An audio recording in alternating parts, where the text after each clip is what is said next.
Price எல்லாம். இன்றைய வேத ஞானம் சங்கீதங்களின் புஸ்தகம் 118 அதிகாரம் 6 வசனம். கர்த்தரின் பட்சத்துல இருக்கிறார், நான் பயப்படேன், மனுஷன் எனக்கு என்ன செய்யும்? இங்க சங்கீதக்காரர் தாவீது சொல்றாரு, கர்த்தரின் பட்சத்துல இருக்கிறார். ஒரு மனுஷன் பட்சத்துல கர்த்தர் இருப்பார் என்று சொன்னால் அவன் வாழ்க்கையில பயம் இருக்காது. ஒரு மனுஷன் பட்சத்துல கர்த்தர் இருப்பார் என்று சொன்னால் அவனுக்கு விரோதமாக ஒருவராலும் இருக்க.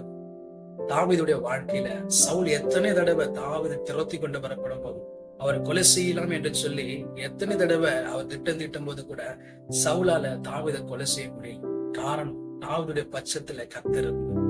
தாவீதோடு கூட கர்த்தர் இருந்தார் என்று வேதம் சொல்லுகிறார்.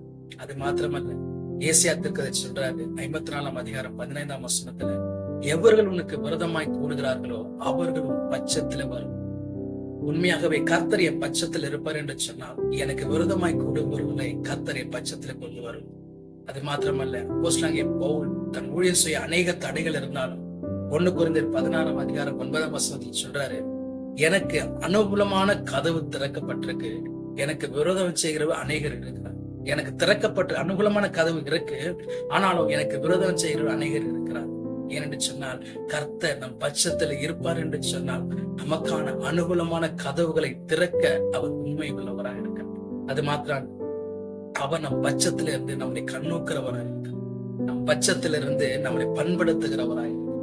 நம் பட்சத்தில இருந்து நமக்கான காரியங்களை வாய்க்க செய்கிறவராக இருக்கிறார். தாவீதுடைய வாழ்க்கை மாத்திரம் கேட்டுக்கொண்டு இருக்கிற, தியானித்துக் கொண்டு இருக்கிற நம்முடைய வாழ்க்கையிலும் நம் பட்சத்துல கர்த்தர் இருக்கிறார். நம்ம எதை குறித்து பயப்படாதபடி நமக்கு முன்பாக இருக்கிற கர்த்தரை மாத்திரம் பார்ப்பேன் என்று சொன்னால், அதான் தாவீது சொல்றார், கர்த்தரை எப்பொழுது எனக்கு முன்பாக வைத்திருக்கு.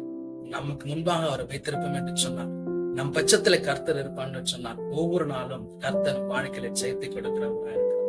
கர்த்தர் தாமே இந்த வார்த்தை